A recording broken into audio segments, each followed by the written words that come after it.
5장. 여호와께서 모세에게 말씀하여 이르시되 이스라엘 자손에게 명령하여 모든 나병 환자와 유출증이 있는 자와 죽음으로 부정하게 된 자를 다 진영 밖으로 내보내되 남녀를 막론하고 다 진영 밖으로 내보내어 그들이 진영을 더럽히게 하지 말라. 내가 그 진영 가운데 거하느니라 하시매 이스라엘 자손이 그같이 행하여 그들을 진영 밖으로 내보냈으니 곧 여호와께서 모세에게 이르신 대로 이스라엘 자손이 행하였더라.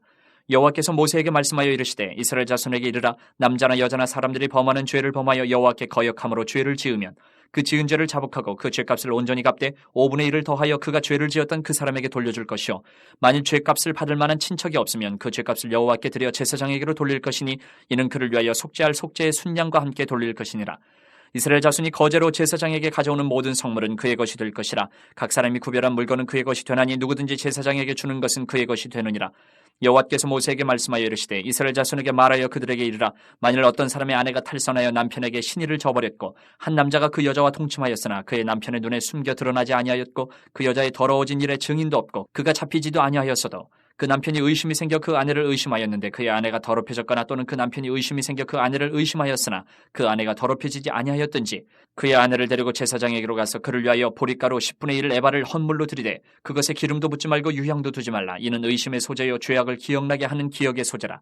제사장은 그 여인을 가까이 오게 하여 여호와 앞에 세우고 톡에 거룩한 물을 담고 성막 바닥에 티끌을 취하여 물에 넣고 여인을 여호와 앞에 세우고 그의 머리를 풀게 하고 기억나게 하는 소재물 곧 의심의 소재물을 그의 두 손에 두고 제사장은 저주가 되게 할 쓴물을 자기 손에 들고 여인에게 맹세하게 하여 그에게 이르기를 내가 네 남편을 두고 탈선하여 다른 남자와 동침하여 더럽힌 일이 없으면 저주가 되게 하는 이 쓴물의 해독을 면하리라.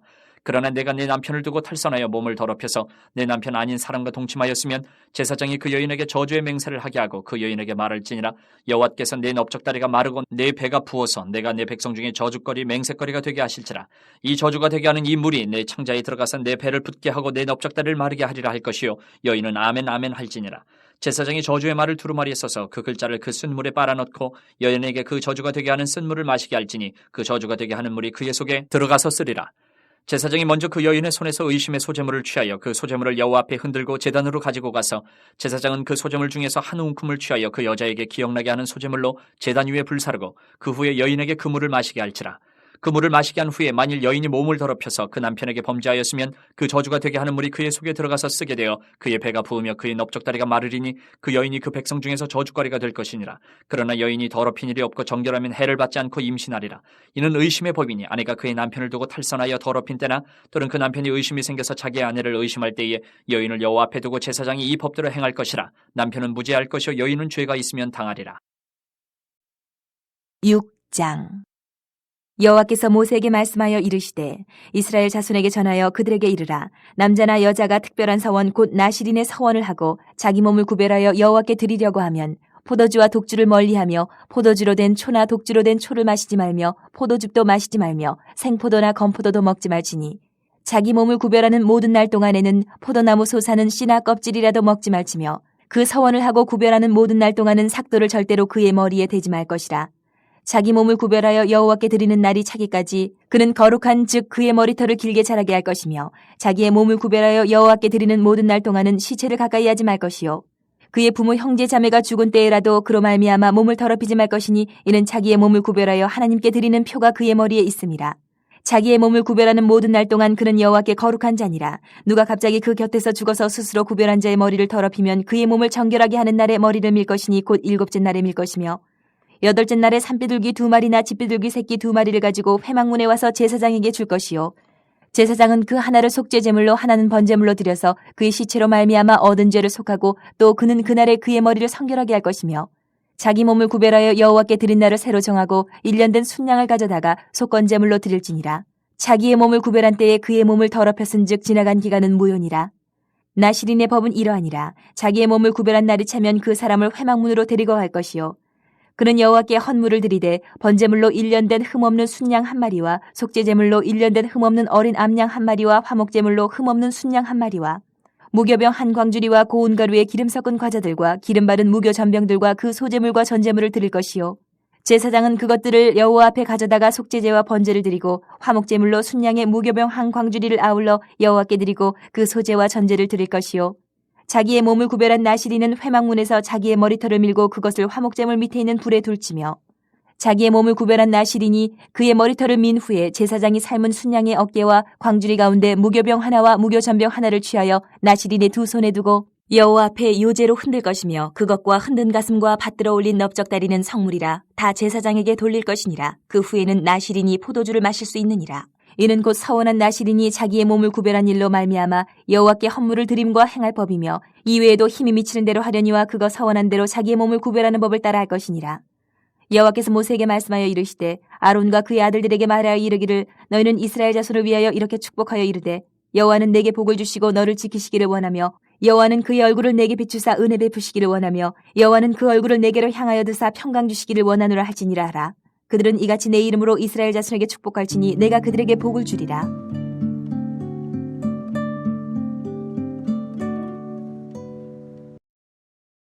민수기 1장에서 4장까지의 내용을 간략하게 살펴보면 하나님의 군대를 조직하기 위해 각 지파별로 지휘관을 세우고 20세 이상의 남자들을 각 지파별로 계수합니다.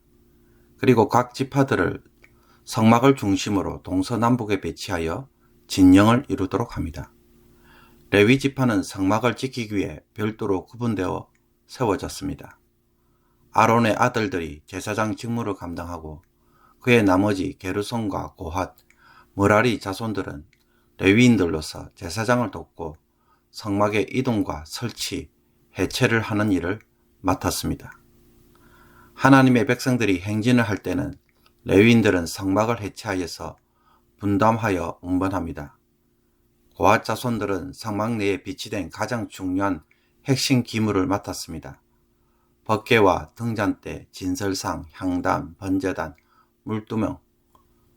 성물을 쌀 때는 여러 겹으로 덮고 싸야 하는데 그것을 보거나 만지면 죽기 때문입니다. 게르손 자손들이 운반하는 것들은 성막의 각종 천막들과 휘장들이었습니다. 므라리 자손들은 성막의 골조, 즉 성막 본당벽을 만드는 널빤지, 띠, 성소의 기둥들과 받침들, 울타리를 설치하는 데 필요한 기둥들과 받침들, 말뚝, 줄 등을 맡아 운반하였습니다. 그렇다면 이런 일을 감당하기 위해 세워진 레위인들의 수는 얼마나 될까요? 30세부터 50세까지 봉사할 수 있는 이들을 조사해보니 고핫 자손은 2750명, 게르손 자손들은 2630명, 므라리 자손들은 3200명으로서 총 8580명이 레위인으로 봉사하였다고 말합니다.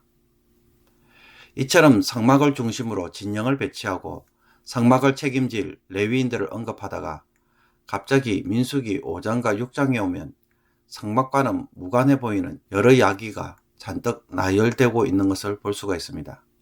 진영 밖으로 추방되어야 할 부정한 사람들, 속건제의 배상 규정, 제사장에게 주는 헌물, 의심의 소재, 나실인의 규례. 왜 민수기는 갑자기 이런 주제를 다룰까요? 정확하게 알 수는 없지만 문맥의 흐름을 보면 성막을 중심으로 한 하나님의 군대에 대해 성결을 위협하는 의식적, 도덕적 부정의 문제들은 없는지 그것을 점검하도록 말씀을 하신 것으로 보입니다. 먼저 민수기 5장을 보면 이스라엘의 진영 안에 배치되지 않고 반드시 진영 밖에 있어야 할 사람들을 언급합니다. 그들은 나병 환자, 유출증 환자, 죽음으로 부정한 자들입니다.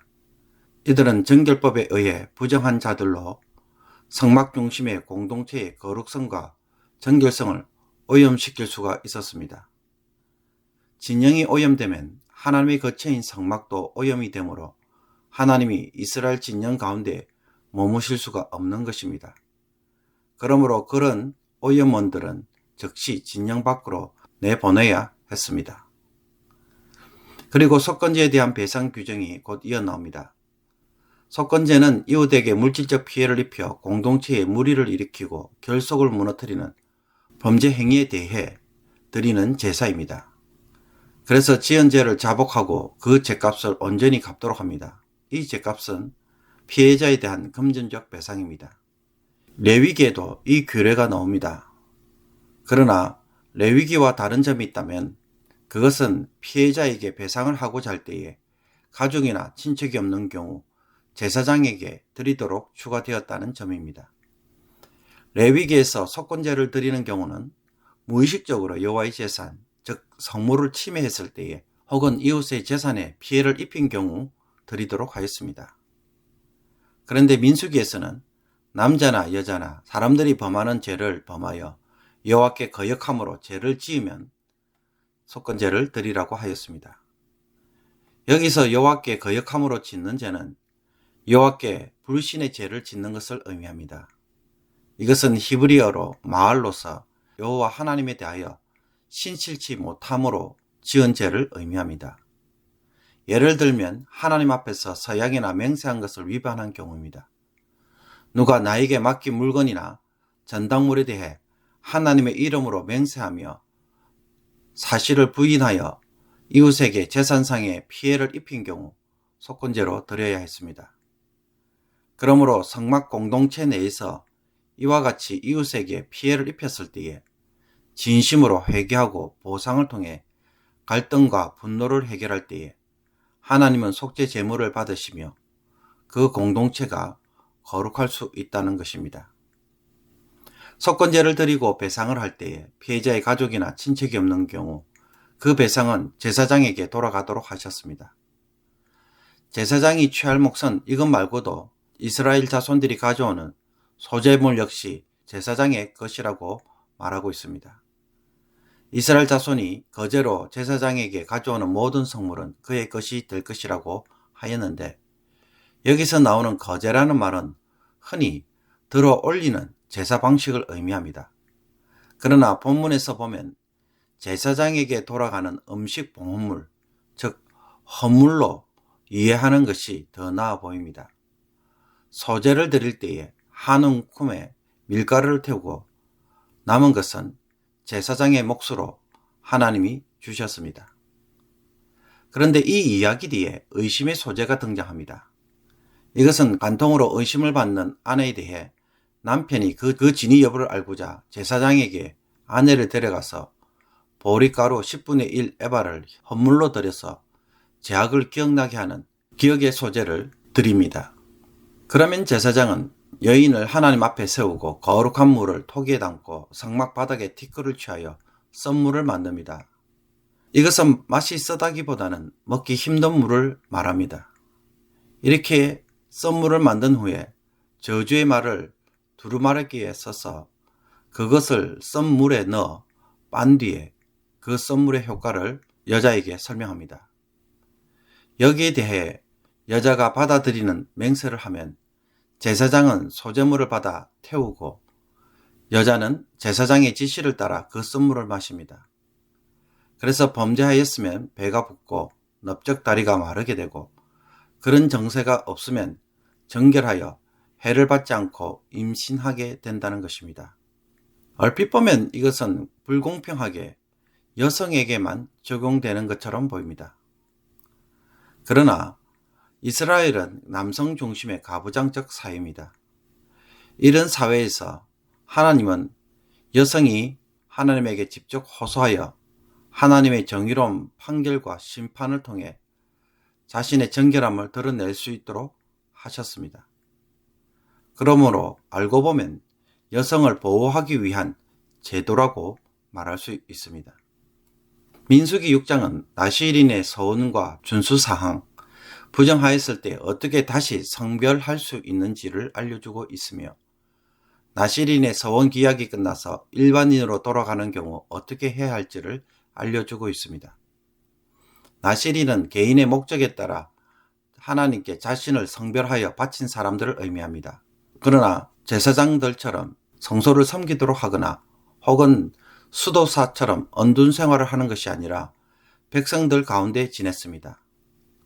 나시린은 남녀 구분 없이 모두가 할 수 있었고 특별한 서원을 함으로 일정 기간 나시린으로 살았습니다. 서원의 목적은 다양했지만은 동일한 한 가지는 일정 기간 하나님을 위해 특별하게 구별된 삶을 살기 위함이었습니다. 나시린이 되면 반드시 세 가지를 준수해야 했습니다. 독주와 포도주로 만들어진 모든 식품을 금해야 했고 삭발과 사체를 접촉하는 일을 하지 말아야 했습니다. 나시린의 이런 선교를 보면은 대제사장에 준하는 선교를 요구하는 것을 알 수가 있습니다. 그런데 이런 나시린이 우연히 죽은 사람과 접촉하였습니다. 어떻게 될까요? 그가 의도하지 않았어도 그의 서원의 효력은 즉시 중단하게 되어 재서약을 해야 합니다. 사체 접촉 후 7일째 되는 날 머리를 모두 밀고 8일째 비둘기 2마리로 제사장에게 드려 속죄와 번제로 속죄해야 합니다. 그리고 1년 된 순양을 속건제로 드립니다.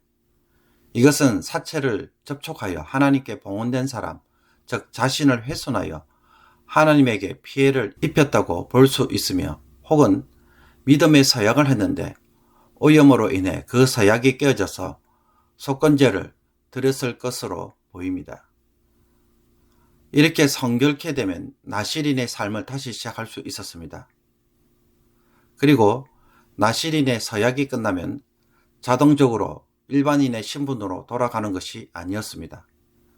속죄제와 번제, 하목제를 드림으로 자신의 성직을 마칠 수 있었습니다. 이처럼 나시린 규례를 보면 하나님은 일반 이스라엘 백성들도 레위인처럼 성막이 아닌 자신의 생활 속에서 거룩하게 자신을 구별하고 하나님을 위하여 온전히 헌신할 수 있도록 기회를 주신 것이라고 말할 수 있습니다.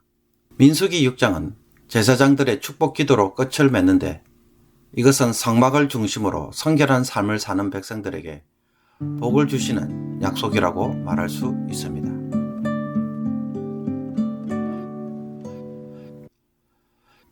오늘 묵상할 본문은 이스라엘 진영 밖으로 보내야 할 부정한 자들과 속건제 규례, 제사장에게 주는 헌물에 대한 내용들로 이루어져 있습니다. 이 세 가지 중에 오늘은 이스라엘 진영 밖으로 보내야 할 부정한 자들에 대해 살펴보고자 합니다. 이들은 나병 환자, 유출증이 있는 자, 죽음으로 부정하게 된 자들입니다. 이들이 여자이든 남자이든 상관없이 부정하게 되면 모두 진영 밖에서 생활해야 했습니다. 얼핏 보면 너무 냉정하게 보이겠지만 진영 밖에 살아야 할 자들의 공통된 특징이 무엇입니까? 이들 모두는 주변을 오염시킬 수 있는 점연성을 가진 자들이라는 점입니다. 나병 환자의 나병은 문둥병이라기보다는 악성 피부염, 곰팡이라고 말할 수 있습니다. 이런 피부병과 곰팡이는 방치하면 한순간에 주변으로 번집니다. 공동체 전체에 오염시킬 가능성을 가지고 있는 것입니다. 유출증이 있는 자도 마찬가지입니다. 레위기에서는 유출병을 가진 자를 추방해야 한다는 말은 없습니다. 유출이 멈춘 자들에 대한 정결 조치만 나와 있습니다. 그렇다면 유출이 멈추지 않는 사람에 대해서는 어떻게 해야 합니까? 사람의 몸에 지속적인 유출이 있다면 여러분, 그것은 집안을 오염시킵니다. 그렇기 때문에 점연성이 있는 것입니다. 그리고 사체는 죽음을 통해 그 부패함을 드러내고 악취를 주변에 풍깁니다. 이건 역시 주변을 오염시키고 부정하게 만들고 점염시킵니다. 그러므로 주변을 부정하게 만들고 오염시키는 것들은 당연히 추방 대상이 될 수밖에 없습니다. 추방하지 않으면 공동체가 무너지고 부정하게 되며 그 부정으로 인해 하나님이 이스라엘 진영 가운데 임재하실 수가 없게 되는 것입니다. 그렇다면 나의 삶의 주변에 부정적인 결과를 만들고 안 좋은 영향력을 끼치는 것이 있다면 무엇이라고 생각하십니까? 나의 가정에서, 직장에서 혹은 교회에서 추방되어야 할 제약이 있다면 그것은 무엇이라고 생각하십니까? 많은 것들이 있겠지만 그 중에 한 가지는 험담이라고 생각합니다. 다른 사람들의 허물을 뒤에서 이야기하는 것, 흉을 보는 것은 안 좋은 소문을 만들고 사람들의 마음을 오염시킵니다. 서로 간의 미움과 갈등을 조장하고 공동체를 붕괴시킬 수 있는 결과를 가져오는 것입니다. 그런데 다른 사람의 흉을 보는 사람은 사실 자신이 잘못된 것을 잘 모릅니다. 그 사람이 잘못한 것을 지적하고 이야기를 한다고 생각하지 험담을 한다고 여기지 않는 것입니다. 또 그 사람에 대하여 자신이 피해를 입어서 말하는 경우 억울한 사정을 하소연하는 것으로 생각하지 험담을 한다고 생각하지 않습니다. 그러나 누군가에 대하여 험담을 하고 흉을 보는 일들은 분명 주변 사람들의 마음을 부정적으로 오염시킵니다. 그러므로 공동체를 세우는 것이 아니라고 한다면 그것은 진영 밖으로 나가야 합니다. 즉 추방되어야 할 일입니다. 그러므로 오늘 하루를 시작하면서 나도 모르게 누군가를 향하여 자주 험담하고 있지는 않는지, 말을 할 때마다 그 사람에 대해서는 자꾸 부정적으로 말하고 있지는 않는지 한번 되돌아볼 수 있기를 원합니다. 현재 한국은 대통령 선거로 인해 사람들이 자신의 정치적 입장에 따라 대통령 후보들을 옹호하거나 혹은 상대방을 비방하는 일에 집중합니다. 이 속에 나도 휩쓸려서 정치 이야기를 하지만 알고 보면 험담하는 일을 하고 있지는 않는지 한번 되돌아볼 수 있기를 원합니다. 오늘 하루 늘 누군가에게 힘이 되는 말, 위로가 되는 말, 칭찬과 격려가 되는 말을 할 수 있는 그런 습관까지 가질 수 있도록 성령의 도우심을 기도한다면 오늘 이 말씀이 여러분을 진영 밖에서 진영 안으로 들어오게 만들고 또 누군가를 그렇게 만들 수 있는 귀한 사람이 될 줄로 믿습니다. 이 은혜가 저와 여러분에게 있기를 주님의 이름으로 축복합니다. 기도드리겠습니다. 하나님, 진영 밖으로 추방되어야 할 나의 부정적인 습관들은 무엇입니까? 오늘 말씀을 통하여 하나님 앞에서 쫓겨나야 할 부정적인 죄악의 습관들이 있다면 성령께서 가르쳐 주시고 속히 버릴 수 있도록 도와주옵소서.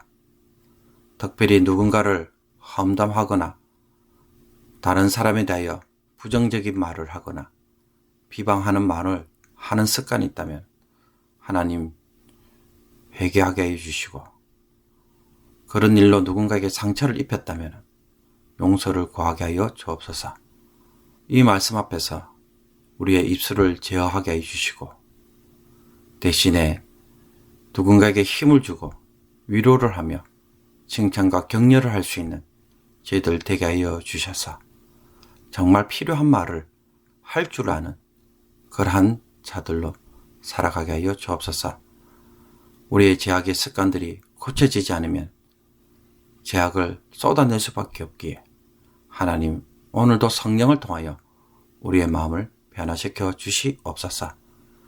이 말씀을 듣는 모든 죄 백성들이 오늘도 이 말씀 앞에서 자신을 잘 지킴으로 복을 받는 성도들 되게 하여 주시고 또 기도할 때에 치유와 변화와 복을 받는 귀한 은혜의 역사가 우리 모든 성도들에게 임하여 주옵소서.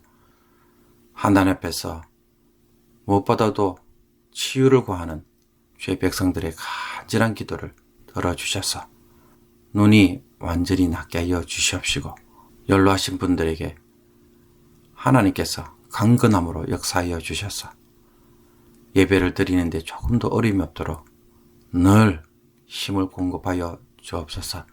오늘도 하나님께서 우리 모든 성도들을 은혜 가운데 인도하여 주셔서 세상이 힘들어서 눈물 흘리는 일들이 없도록 고통 중에 눈물을 흘리는 일이 없도록 하나님 보호하여 주시고 위로하여 주시고 꼭 낫게 하여 주옵소서. 이 모든 것 우리 주 예수 그리스도의 이름으로 기도하옵나이다. 아멘.